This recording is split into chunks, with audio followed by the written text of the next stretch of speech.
Hindi lahat ng pagkawala ay malas. Minsan, sign na yan.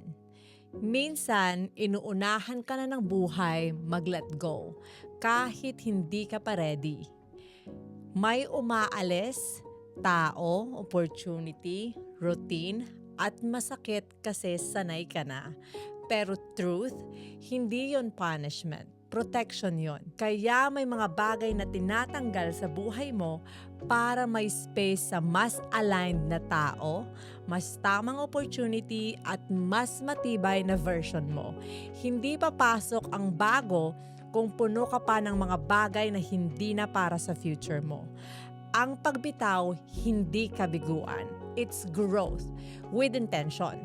Kung para sa'yo talaga, hindi ka niyan pipilitin kumapit sa nakaraan. Trust the process. May mas bagay sa'yo na paparating. Excited ka na ba sa nakalaan sa'yo?